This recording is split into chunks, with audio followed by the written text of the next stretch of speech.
Hello everyone, my name is Sarah Rice, librarian here at Forefront. Today we are going to talk about prospect research for individual donors. First, I will go over what we will cover and what you will be able to take away. I'll provide an overview of Forefront as an organization and the services provided by the Forefront Library. Then we'll look at the giving landscape and the process of individual prospect research. Finally, I will discuss specific tools and briefly demonstrate two of our most frequently used databases. At the end, you should be familiar with tools for individual prospect research, ready to create your own plan of attack, and know where to go for professional assistance. So, Forefront is one of very few statewide organizations that work to bring funders, nonprofits, and their advisors and allies together at one table. We believe that the sector is stronger and more productive when we work together. To facilitate that end, Forefront provides opportunities for networking, advocacy, and education to everyone working in the nonprofit arena. The library plays an important role in providing these services. We are what is known in the library world as a special library.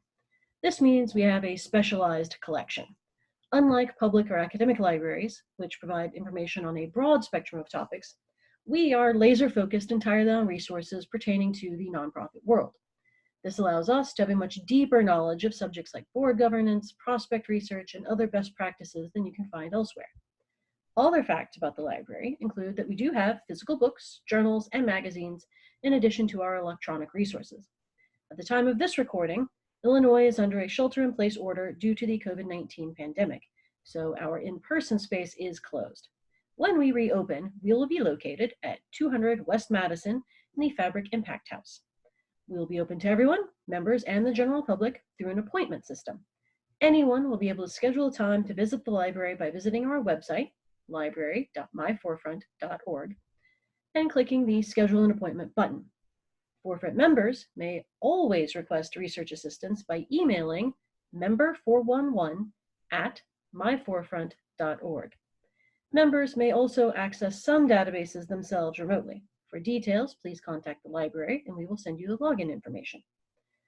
The Forefront Library is also a Funding Information Network Partner, or FIN. This is a program through Candid, previously known as Foundation Center.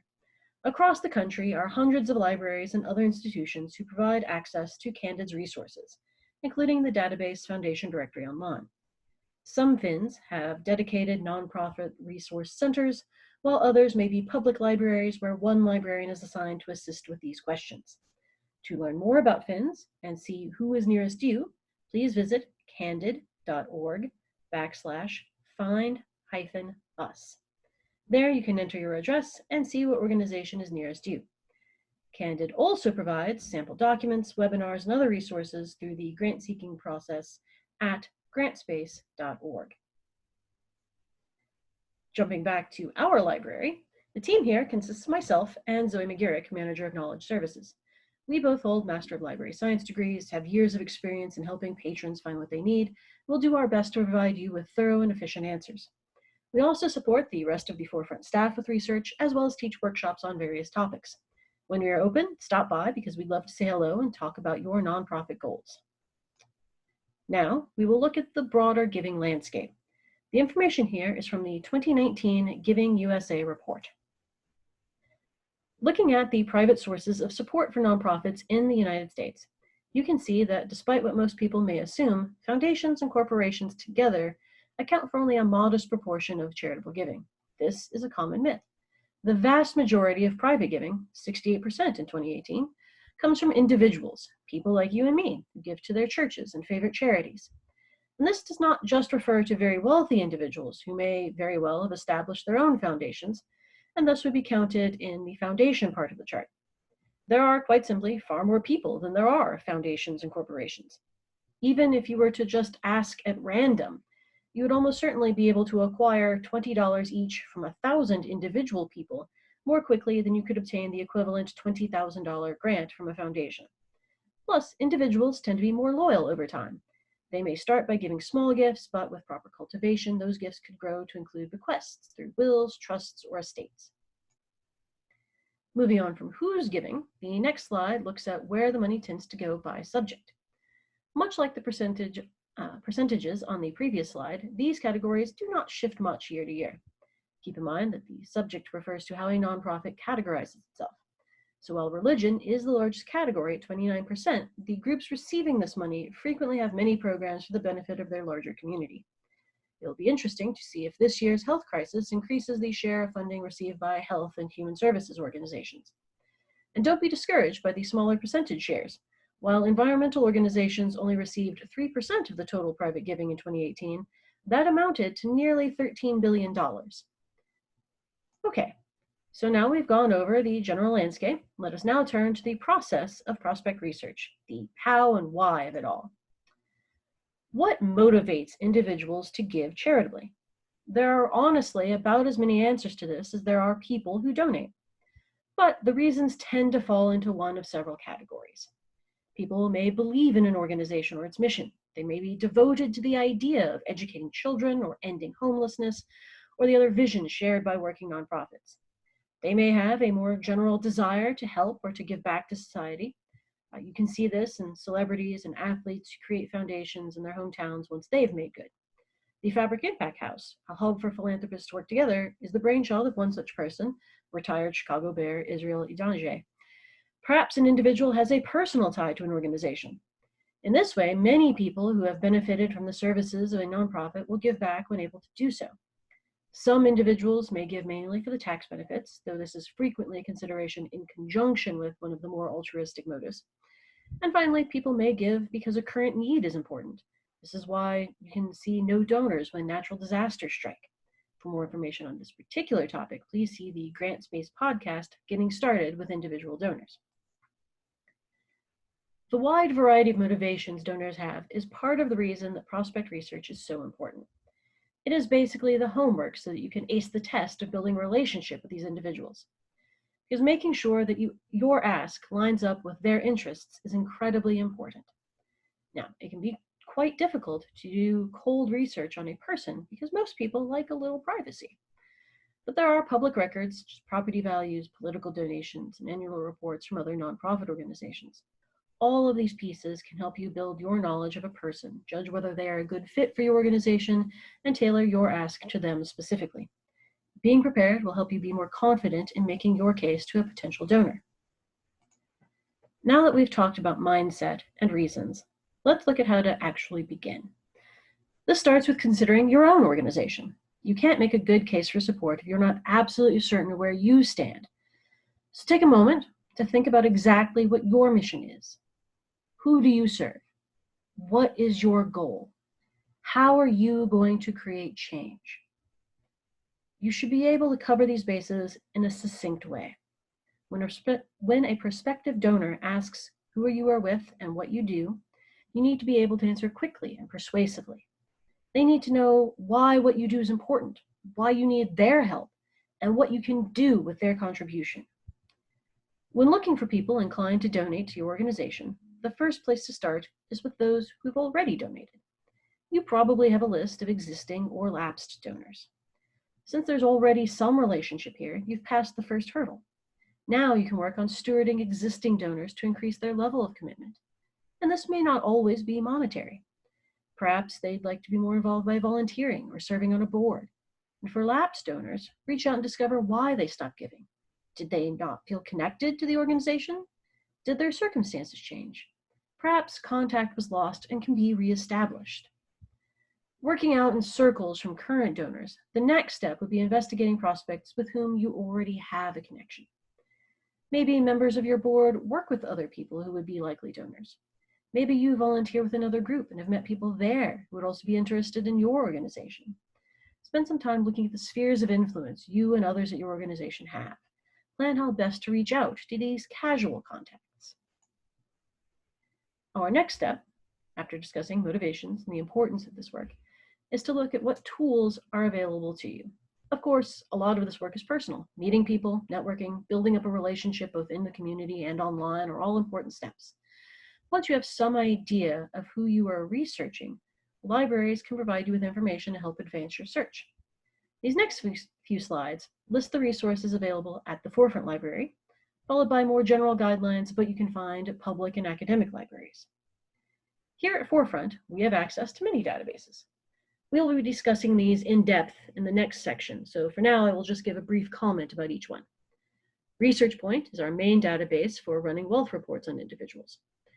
It collects information from multiple sources and looks at a person's assets, previous giving, and connections. Nosa is a gifts database. It looks for reports of gifts. From it, you can search for individual or corporate names to see where it's been reported out that they gave. Nosa does not provide contact information of any kind. GuideStar has profiles on nearly all organizations who have filed with the IRS as charitable organizations. It also allows you to look up individuals to see if they serve on the board or staff of one of these institutions. Foundation Directory Online, or FDO as we tend to call it, specializes in profiles of grant makers. Like with GuideStar, you may also look up individuals to see if they're affiliated with a foundation. FDO has the added benefit that some individuals have their LinkedIn profiles accessible through the catalog profiles. The Catholic Funding Guide catalogs foundations that have supported Catholic organizations. Since many foundations have rules about supporting religious groups, this can be useful to anyone whose organization is religious in nature, particularly under the umbrella of Christianity, because many of these foundations are simply open to funding religious groups rather than invested in Catholicism specifically. And again, there are contact people listed for each organization, so more information about a contact can be garnered. Finally, there are journal and article databases, which are provided by a vendor named EBSCO. These databases can help you look up company profiles or news mentions of high net worth individuals, as well as do research on more scholarly topics. Now, the Forefront Library may not be the most convenient to your location.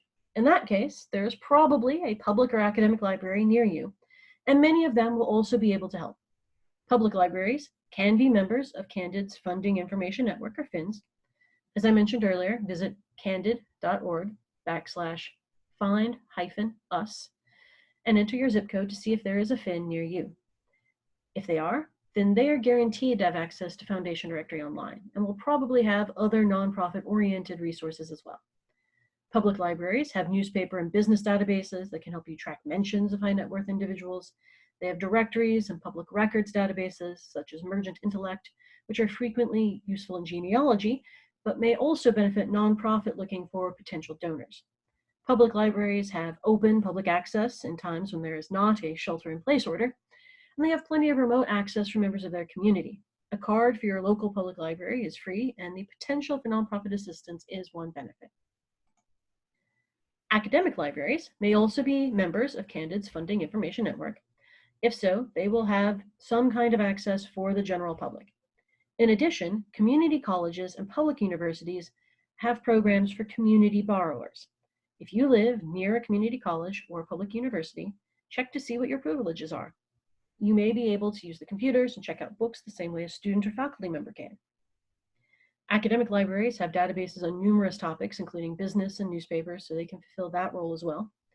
Remote access for community borrowers may be limited, but it never hurts to ask. And if you attended a college or university, check with the Alumni Association about what borrower privileges you have. Many institutions allow alumni to continue to access their resources after graduation. Now we come to the fun part. Here we will look at the prospect tools available through the Forefront Library in more detail. For each of these databases, I will mention how they are accessed. As I mentioned earlier, our physical location is currently closed due to the COVID-19 pandemic. Unfortunately, this does mean that any database which must be accessed in person is currently unavailable. Forefront members are welcome to send research requests to member411@myforefront.org. For everyone else, we look forward to seeing you once we are open again. If you have general questions, please contact us at library@myforefront.org. And remember to check out grantspace.org and find your closest FIN through candid.org/find-us. First up is Nosa. As previously stated, Nosa is a gifts database. It is usually one visitors are least familiar with. Nosa trawls the internet, collecting information from things like annual reports or website thank you pages. From there, you can search a name, a geographic area, or a topic, and see what gift records it has found that match your search. Since it does not provide any contact information, Nosa should always be used in conjunction with other research methods. It is available to visitors when the library is open. If a Forefront member would like to see information from the database, please contact the library. The most common way to search Nosa is by name. We generally find it is most useful for looking up company names. If you have small local businesses, law firms, or similar organizations that you know engage in charitable giving but do not have formal foundations, then searching their name here will give you some idea of the areas in which they give. With individuals, the results are murkier since many people in the world can have similar names. It can help to know a spouse's name to narrow down results. You may also need to do multiple searches if the person you're looking for has a nickname, goes by their initials, or has a suffix like junior. If you're only interested in recent giving, you can also narrow results by choosing a cutoff year. Remember not to make too narrow a year search. Since annual reports and similar pages are not constantly updated, it may be some time before a gift would be reflected in this database.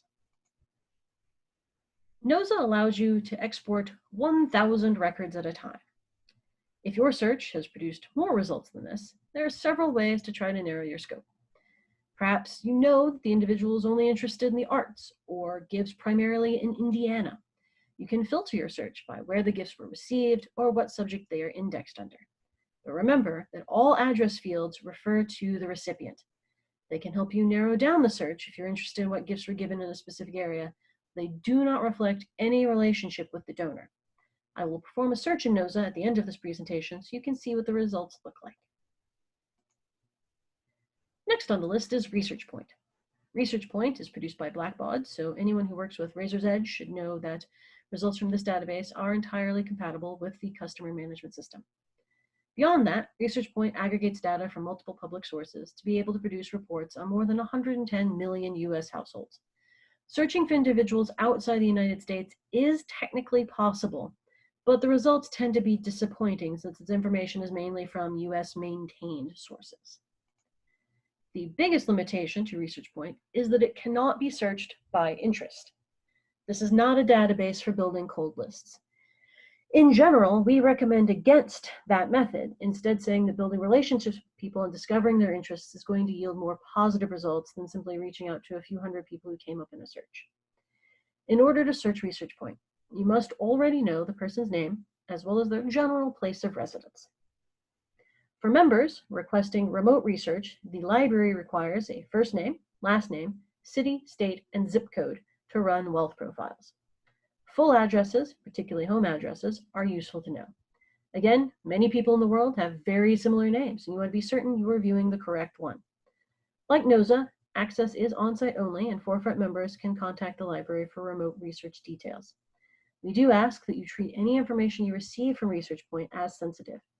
It may come from public records and is not subject to retention and destruction policies, but much of it is personal, so should be treated carefully. Once you have the necessary information to search ResearchPoint, you will first run your name through the saved prospects. It is possible that someone using the library subscription has searched for the person before. If you see results at this juncture, you can refresh the profile and run a new report.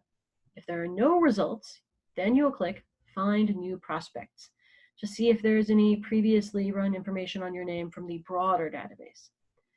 If that still does not provide results, you can click Add a New Prospect. However, we advise caution here.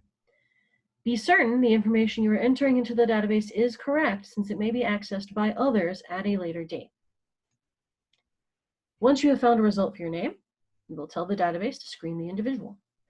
When this is complete, you will run a report with a confidence level you select, and then export your report.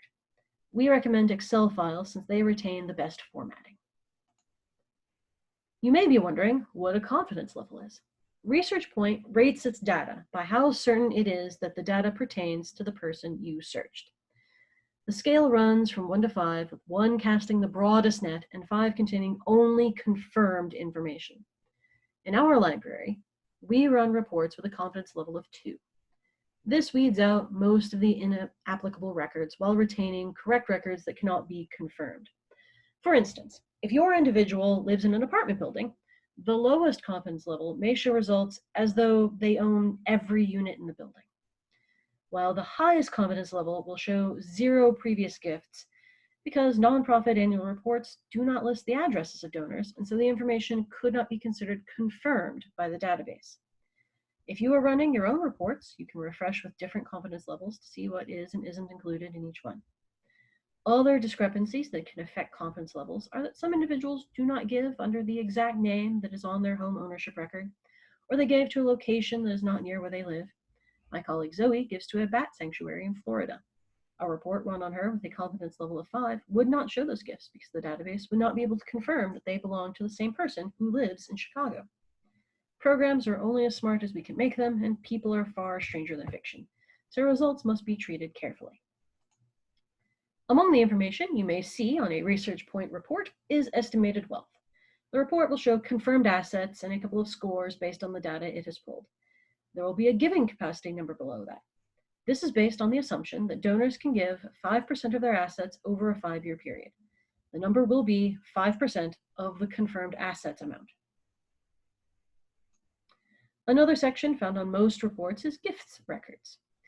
This section lists previous charitable gifts associated with the person's name. The data here is actually pulled from Nosa. Some gifts are reported out in various ways. The accuracy of this information can be affected. If someone gives to their local zoo under the name Buzz, while their legal name is Edwin, it can be difficult for a database to know those go together. Other information on a ResearchPoint report may include spouse name, individual's birth date, political giving, and other associated addresses. When searching ResearchPoint, some of the same tips from Nosa apply. Initially, you may want to search without suffixes or middle initials and save that information for clarifying which result is the one you need. If you know the individual spouse, you may search for both of them before adding records to the database. Always be aware if the person has a nickname, and if you are Forefront member sending in a request, share that information with the library. ResearchPoint may know that Eddie is short for Edward, but it will not know that Maisie is short for Rosemarie. And if you search for a person by zip code and get no results, try using their city and state instead. Conversely, if the city and state don't work, then use zip code. For instance, some towns share zip codes, so it can be easy to have the wrong one. ResearchPoint is the most detailed resource for individual prospect research. We will spend a little time going over the specific areas in which the rest of these databases are helpful. GuideStar provides information on all institutions that have filed with the IRS as charitable organizations. For individual prospects, it is mainly useful for looking up organizational connections. GuideStar has an individual search, so you can see what institutions a person has worked for or served on the board of. If you're interested in building relationships, you may be interested in the work or missions of organizations your potential donors are involved with. GuideStar is available in person. The library is open. Forefront members should contact the library about remote research. Foundation Directory Online has a very similar functionality to GuideStar in this circumstance. You can search for individuals to see what foundations they have a connection to. In addition to information about the foundation, some individuals have their LinkedIn profiles accessible from the foundation profile. And sharing connections there can be one way to start building a professional relationship. FDO is available in person when the library is open. Also, until May 31st, 2020, Candid has made the essential version of the site free to use. You can find that link on the library's website, library.myforefront.org. And again, Forefront members may contact member411 at myforefront.org for information about remote assistance. With our EBSCO provided databases, such as the Nonprofit Organization Reference Center or Business Source Corporate, you can look up company profiles or search newspapers for mentions of the individuals you're interested in. This can help fill out your portfolio of information about a person. Related to this, remember that you can also do informal research, looking for social media accounts and other kinds of online presence that many people have these days. Any information that helps you relate to your potential donor, lets you build a relationship, is useful. These databases are available in person when the library is open. They are also commonly available through academic libraries, so check for community borrow access at your local college. Forefront members may access them remotely. Please contact the library for login information.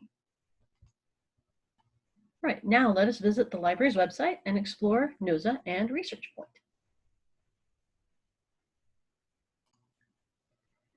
This is the library's website. You can see here our set of databases that are linked.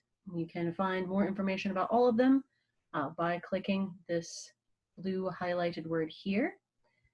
Also, as I mentioned earlier, Foundation Directory Online Essential, that is free until the end of May 2020, can be accessed through the link in that box. But for today, we are looking at Nosa and ResearchPoint. First is Nosa. You'll see it has a very simple search box. It is not the most photogenic of websites, so hopefully everyone can make out all of the details on the screen. It starts very simply with just a name, state, and general cause area search. As I mentioned, you can search by subject area in Nosa. It does have a few more options. If you want to search by a recipient, if you choose a state, you can then choose a city. You can narrow it down by years. If you choose a general cause, you can further choose a specific subsection of that cause. I would recommend starting broad in this case, just because not everything will be indexed in quite the way that someone might think it would be. And you can search for gifts given in a particular zip code range. So if we were to say look for a particular name, you'll see that we have 3 results here. One is in Texas, 2 are in Illinois. So these may or may not be the same Robin Dillo. It might be that they are an alum of the University of Texas and moved to Chicago area. So they may all be from the same person, but they may not. This is why, since Nosa does not provide any kind of contact for the donor, that it is always necessary to try to use it as one piece of research about a person. Right, that was also in 2001. So you can see here the year of the gift.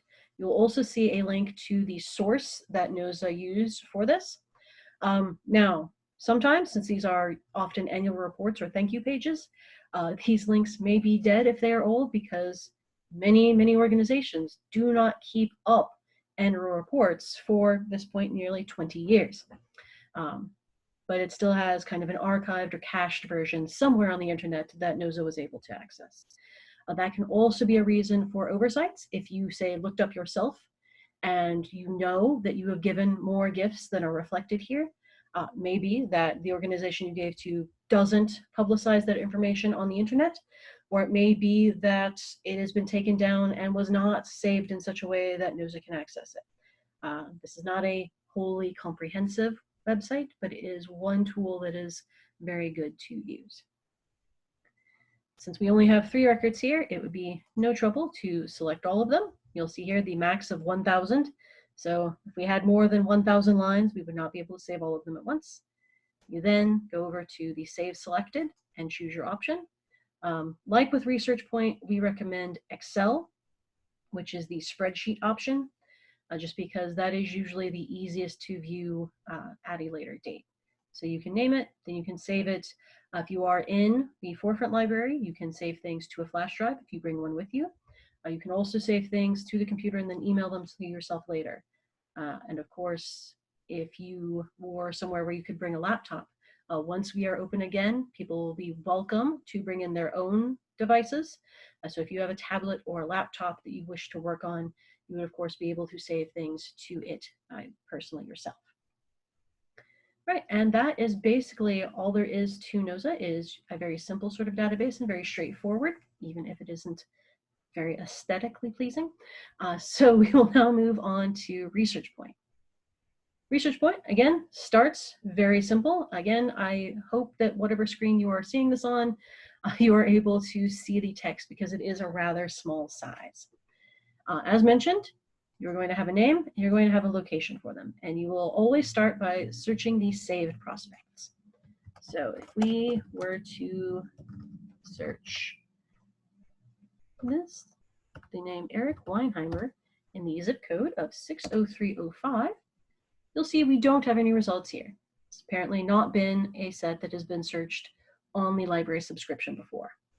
So at that point, you can click this blue link or change the drop-down menu to Find New to see if it is in the broader database anywhere. And at this point, we do have a result.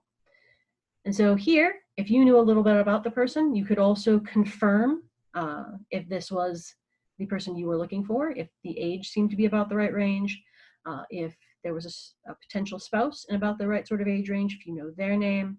And there will be other household members, so perhaps their children who, may still be connected to the address, whether or not they actually live at home fully anymore.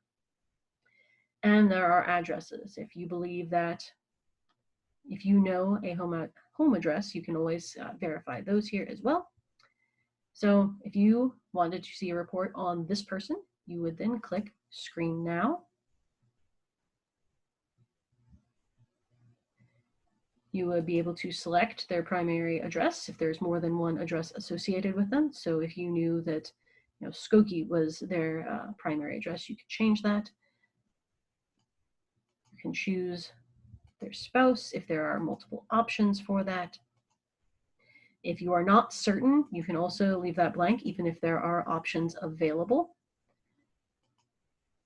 And whether they have businesses. So if you know they are associated with business, you can choose that as well.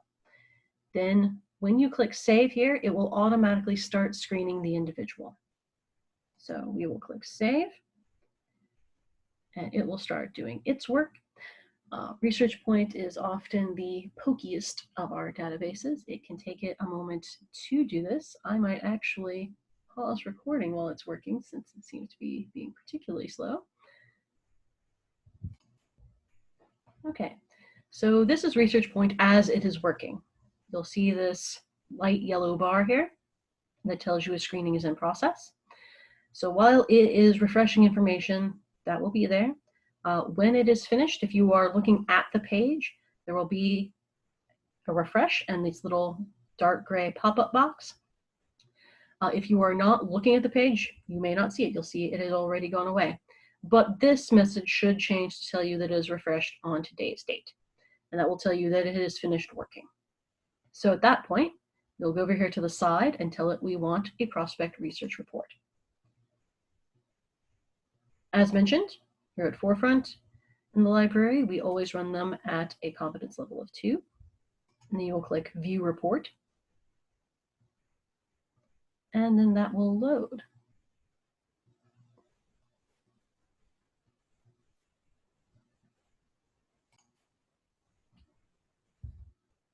You'll see it is still loading. There we go. And so in here, you'll have little birth date information. You will have scores from an organization that's called Mosaic on kind of the general demographic a person falls into. You will have assets. When it is estimating wealth, it's still, no matter what competence level, will only work off of confirmed assets. So you'll see here that we have a lot of identified things that are not confirmed, which is why you might be curious as to why the estimated wealth value remained at 0. It's because the computer cannot quite confirm anything. However, you'll see a real estate record, you will see related business records, general wealth indicators, and then the philanthropic gifts. So if you wanted to see kind of previous charitable giving, you can kind of see where the person is given, what kinds of things they seem to be interested in. You have political giving, we have their nonprofit associations, and you have other addresses that may or may not be current, but have been associated with the person's name. So then, if you want to save the record, you will come up here and click the little save icon. We recommend Excel files. They have the best formatting if you are trying to look at these later. And as with Nosa, you can save it to a flash drive. If you are in the library working on one of our computers, you can save it to the desktop and then email it to yourself later, or you are always welcome to bring in your own device and save it that way. If you are a Forefront member sending in a research request, you will see Excel files if you are asking us for research reports. And that is how Nosa works. So give me just a moment and I will switch back to our other screen here. All right. So thank you for listening to this video. Please reach out to us if you have any questions. You will note the address there is where we are currently located. However, as I've mentioned, due to the COVID-19 pandemic, we are currently closed. But if you have general questions, feel free to reach out to us via email. Please visit our website, and I hope you have a great day.